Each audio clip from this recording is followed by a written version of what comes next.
El episodio de hoy, 162 de la serie A la luz de su palabra, tiene yo diría, un mensaje que voy a transmitir a través de él, un poco rebuscado. ¿Ok?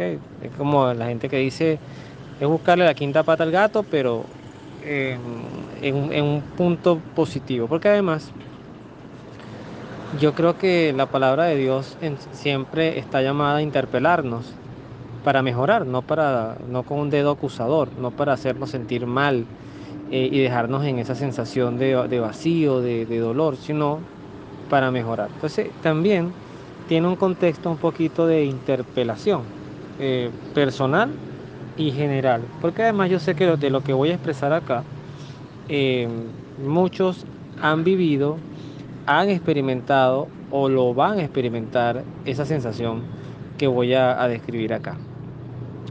El tema está referido a la vejez maltratada y no siempre algo que uno aprende, y sobre todo cuando trabaja en colegios, tiene tantos años trabajando en diferentes colegios, es que el maltrato no siempre es físico y a veces es el menos común de los maltratos. Hay muchas formas de maltratar. De hecho, en la serie, en la otra serie que hago por TikTok, que también aparece en el canal de YouTube, que se llama Refugio para el Alma, justamente hablaba del libro de Proverbios, si no me equivoco, el capítulo 6 habla de las 6 cosas y hasta 7, dice así, que detesta a Dios. Y justamente muchas de ellas están enfocadas en el maltrato, la mirada que desprecia, el que planifica el mal, el que miente, el que da testimonio de falsedad, etcétera, ¿no? Lo que voy a leer es, seguimos en el libro de Job. Recuerda que esta serie pues vincula el Antiguo y el Nuevo Testamento. Es el propósito de esta serie para mostrar un mismo Dios. Voy a leer el libro de Job. En este caso salto al capítulo 19, un salto importante, porque Job viene constantemente con una misma queja, la queja de, de que ya no quiere vivir, de porque Dios me hace pasar estas penurias.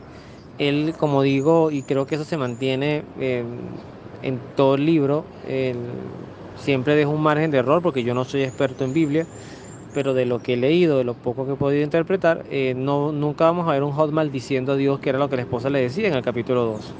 Si no vemos un Job que sencillamente le expresa a Dios que ya está cansado. Recordemos que es un Job que está padeciendo una enfermedad degenerativa de la piel, presumiblemente una lepra, pero súper agresiva y dolorosa, que ya se le veía hasta los huesos de tanto rascarse, de una piel que se podría, un mal olor, etcétera. Entonces aquí justamente es donde hago yo el enlace con el tema de la vejez. Y dice así, ya no me ven parientes ni familiares. Habla de una persona abandonada. Esto está en el capítulo 19, a partir del versículo número 14. Dice, ya no me ven parientes ni familiares. Me olvidaron los allegados a mi casa. Mis sirvientas me tienen por extraño. Me miran como un desconocido. Si llamo a mi criado, no me hace caso, aunque se lo suplique. Mi aliento le cae mal a mi mujer. Mis propios hijos me encuentran hediondo. Hasta los niños me desprecian y hacen burla de mí si me levanto. Todos mis íntimos tienen asco de mí. Los que yo amaba se han vuelto contra mí. Palabra de Dios, te alabamos, Señor. Es una situación muy dura. Recordemos que estoy hablando, repito, bíblicamente hablo de un Job que no es anciano, tampoco es un muchacho, porque él tenía de sus hijos grandes, adultos, pero es un Job que está viendo un desprecio producto de una enfermedad degenerativa, además que impresiona. Y yo creo que colocándonos las manos en el corazón, aunque sea lastimoso lo que voy a decir, a veces nosotros hemos visto personas en la calle quemadas, con malformaciones físicas, y sin duda son cosas que nos pueden impactar muchísimo. Personas que se babean, personas que andan sucias, que destilan malos olores y que uno pues sencillamente se aleja y no quisiera estar cerca de ellas. En la vejez, si esto no llega por una enfermedad, esto va a llegar por una vejez avanzada. Gloria a Dios, hay personas que llegan a los 90, 95 años y bastante bien se valen por sí mismas. se bañan solos, se asean solos, se cepillan, comen solos, se cambian la ropa solos y eso es una gran bendición. Pero no es lo mayoritario y quizás tampoco lo más común. Lo común es que por eso decía que esto es un tema que yo me aventuraría a decir a priori, que es algo que muchos hemos vivido o vamos a vivir. Yo con mi abuelo materno, que cuidó mucho más mi madre que yo tuve momentos como mi hermano y mis primos, momentos puntuales que nos tocó tener una asistencia directa. Recuerdo un tiempo que él estuvo hospitalizado y nos turnamos en la noche, en un hospital público en Venezuela, que es bastante complicado ya decirlo. Pero mi madre era la que todos los fines de semana pues le cambiaba la ropa, le cambiaba las sábanas, siempre las sábanas estuvieron orinadas desde que él empezó ya un cuidado que requería asistencia médica o de enfermera, una persona que lo cuidara constantemente. Y eso era una constante, discúlpeme lo redundante, las sábanas orinadas, el tener que asearlo, etcétera, ¿no? Entonces, tú vives ese ciclo, ves a tus padres cómo reaccionaron ante ese ciclo, bien sea que la persona haya terminado en casa voy a usar un término que a veces no gusta mucho oír, pero arrimadito en un rinconcito, en un cuartico de alguien, de algún familiar o en un ancianato, pero no abandonado. Aquí lo importante es no apostar al abandono. Aquí Job nos hace una narrativa de una persona literalmente abandonada, abandonada, poco amada.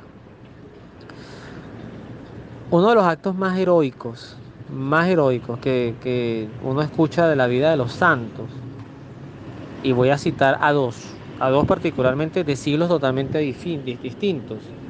Uno de ellos es San Francisco de Asís. Voy a citar dos, pero sé que voy a ser injusto porque no es el único. Hay muchos que practicaron esto que voy a decir. Pero uno era San Francisco de Asís y la otra, mujer más de nuestro tiempo, siglo XX, la Madre Teresa de Calcuta. Santa Madre Teresa de Calcuta. Eran personas que se acercaban a los leprosos, a los enfermos, les curaban las heridas.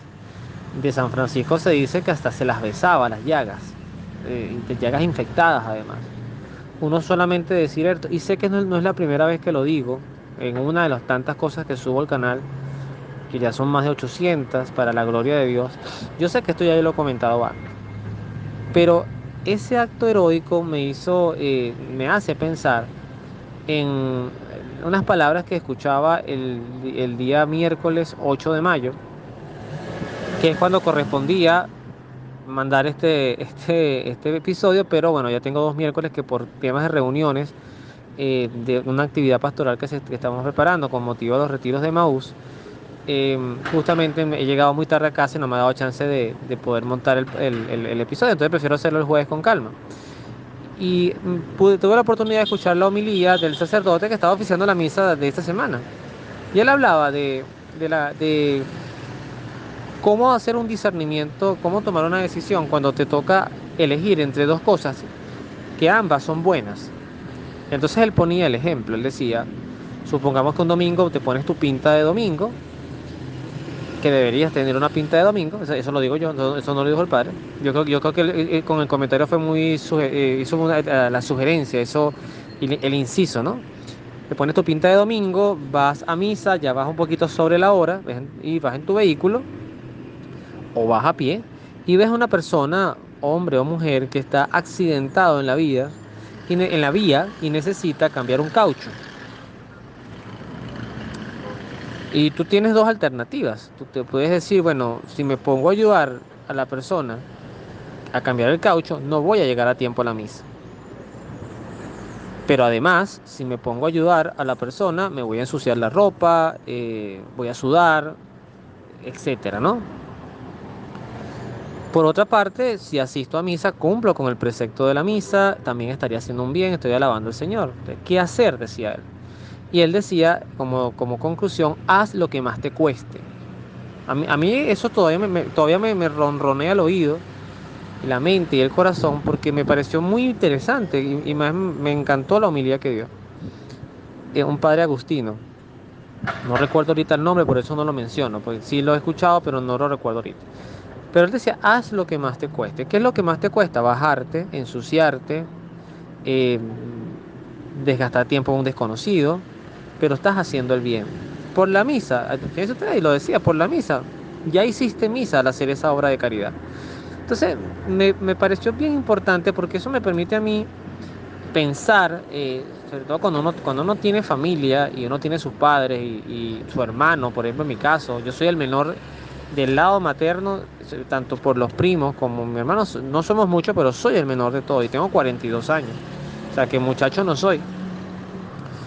Y uno va viendo el progresivo, pues, cómo el tiempo va dejando huella. Mis padres, gracias a Dios, ambos gozan de una buena salud, dentro de lo posible, se valen por sí mismos, mi padre es un poco más activo que mi madre, desde el punto de vista de que siempre está saliendo a la calle, siempre está buscando cosas que hacer, pero están entrando ya, de hecho, la década, ya les falta poco para llegar a los 80 años, unos 3 4 años a lo sumo, y ya estarán en la década de los 80, y eso marca un tiempo de preparación también para los hijos, cosas que uno piensa, que uno evalúa. Pero me pongo en el panorama, que es justamente lo que quiero interpelar, es cuántas veces no los habremos hecho sentir o no hemos hecho sentir a las personas que amamos o que decimos amar incómodas. Y eso justamente es lo que voy a enlazar con la parábola que Jesús comenta, porque esa parábola también da consuelo, pero también da advertencia. Y es la parábola que mucha gente conoce porque es una parábola muy común el rico o el epulón. El epulón es como el buchón, el que tiene mucho dinero, del rico y Lázaro, ¿no? Y bueno, esta parábola la voy a narrar más que leer, pues sabemos que había un hombre que tenía ropa muy elegante, comía súper bien, y también había otro hombre que se llamaba Lázaro, que estaba plagado de llagas y que además vivía a la puerta del rico, que además eso dice mucho porque habla de alguien que vivía cercano. Por eso hago el empate, el enlace con algún familiar, porque cuántas veces podemos tener dentro de nuestro hogar personas que la verdad están abandonadas, a pesar de que su cuerpo esté con nosotros, los afectos, los cariños, el tiempo, las conversaciones están separadas, están divorciadas. Dice el texto que Lázaro hubiese deseado saciarse con lo que caía en la mesa del rico, pero hasta los perros venían a lamerle las llagas. El texto luego hace un salto entre que Lázaro muere y muere también el rico. Lázaro ciertamente se va al cielo, Pulón o el rico se va al infierno. Hay todo un diálogo allí de Epulón pidiendo misericordia, pidiéndole que Lázaro mojara la punta de su lengua para saciar su sed, luego que fuera a advertir a sus hermanos. A todo eso habrá la respuesta, lo pueden leer completo en el capítulo 16, versículo 19 al 31. Pueden leer la historia, tómense el tiempo porque siempre se aprende algo. Pero yo quiero llegar justamente a la parte final, donde, bueno, no la parte final, al mensaje que da Abraham aquí. Abraham le dice al rico: hijo, recuerda que tú recibiste tus bienes durante la vida, mientras que Lázaro recibió males. Ahora él encuentra aquí consuelo y tú en cambio tormentos. Además, él le dice Lázaro, le dice Abraham, perdón, entre el infierno y el cielo, o entre ustedes y nosotros, hay un abismo tremendo. De tal manera que los que cruzan desde aquí hasta ustedes no pueden hacerlo. Y los que quieran hacerlo de allá para acá tampoco podrían hacerlo. Y aquí esto es palabra del Señor, porque esto lo narra, lo cuenta Jesús. ¿Qué conclusiones puede sacar uno de esto? Muchísimas, ¿no? Primero, no hay distinción del sufrimiento, es decir, nadie se cuestiona por qué Lázaro vivía como vivía. El contexto no es si Lázaro era un alcohólico, era un mujeriego, era un irresponsable, nunca quiso trabajar. El punto no parte de lo que llevó a Lázaro a vivir lo que vivía, sino lo que vivía en su presente, su realidad presente. Por otra parte, tampoco se hace mención a si lo que el rico tenía, lo tenía con justicia. Yo puedo haber trabajado muchísimo en mi vida y cada centavo lo ahorré. De hecho, yo siempre yo tengo un plan de ahorro súper lento, súper lento. A mí me da risa porque es un plan de ahorro que capaz ni siquiera voy a disfrutar yo. Pero es un plan de ahorro que establece que si tú te ahorras tanto mensual, tienes tanto anual y lo proyectas a 20, 25 años, tú puedes llegar a tener el costo de un apartamento promedio en el centro o en el oeste de Caracas. pero tienes que tener una disciplina de ahorro brutal y además una estabilidad laboral tremenda. Entonces es una apuesta, pero te hace pensar que el cuestionamiento tampoco es si Lázaro, si el rico tenía el dinero justo o no justamente. Era la actitud cuando tenemos prosperidad y el acompañamiento o la mirada de Dios de misericordia cuando tenemos sufrimiento. Esa es la conclusión. Muchas veces albergamos nuestras no ayudas, y por eso digo que esto me interpela. Justificamos nuestras no ayudas, el no ayudar, porque sabemos la vida de las personas. Bueno, pero es que este tipo, cuando tuvo plata, cuando tuvo familia, él le fue infiel a la mujer, además se gastaba el dinero en alcohol, en vicios, en lotería, era un ludópata, entonces ahora no me venga a decir que está sufriendo. Esas palabras o las hemos dicho, o las hemos escuchado, o reitero, proféticamente, o las vamos a decir o las vamos a escuchar. Pero de que suenan, suenan. Entonces, pareciera que Dios nos hace ver como con preocupación que no es que nosotros vivamos en la miseria. Lo que a Dios le preocupa es que vivimos en la indiferencia. Qué diferente hubiese sido que el rico hubiese ayudado a Lázaro, le hubiese sacado un plato de comida, lo hubiese bañado, hubiese pagado los gastos médicos para curarle sus heridas, pero no lo hizo. Porque además cuando nosotros tenemos propiedades, bienes y riquezas, hacemos celo de ellas, celamos agudamente cada cosa, nos convertimos, podemos convertir en personas avaras, en personas codiciosas, pero además personas egoístas, como el cuento este de los tres espíritus de la Navidad y el señor Scrooge, que era un demonio de persona que nadie quería, que cada dólar que gastaba, pues lo justificaba y si podía no gastarlo, pues no lo gastaba y le pagaba mal a sus trabajadores. Y él se va dando cuenta, luego de esta historia, que es muy bonita, literariamente es muy bonita, él, él se da cuenta que vas a tanto tener para quién y para qué. Si tú no construyes una riqueza que sea trasladable, una prosperidad que sea heredable, pero que además no descontextualice la humanidad del ser que la está heredando, pues lo que estamos dejando es una maldición, literalmente. En ese punto, en ese contexto, en esa realidad, es que precisamente quería hacer esta reflexión sencilla. Es mirar que hay procesos naturales de la vida que no podemos saltarnos. Hoy hay personas que no quieren ser padres, no quieren tener hijos, hay personas que no piensan en su vejez, lo que quieren es vivir y disfrutar, pero realmente es que los niños necesitan padres, el mundo necesita niños, voy a decirlo así, el mundo necesita niños, los niños necesitan padres y los padres van a necesitar a sus hijos en la vejez. Eso es un ciclo que no puedes detener por lógica. Si más adelante vamos a tener una inteligencia artificial que se va a encargar de cuidarnos y lo hará mejor que nuestros propios hijos, bueno, será la solución más artificial, pero efectiva. Pero lo cierto es que no hemos llegado a ese tiempo. No hemos llegado a ese tiempo. Y al final, los robots y la inteligencia artificial no van a ir al cielo. Dios no les va a dar alma. Los que tienen alma son los que corrieron la arruga de algo que podían hacer con sacrificio a algo que no le costó nada hacerlo. Esa quizás es la enorme reflexión. Jesús por eso al final dice, y con esto termino, el que no cargue su cruz y me siga, no podrá entrar en el reino de los cielos. Yo creo que en ese contexto encierro el marco de esta reflexión. Que Dios los bendiga, nos vemos en la oración.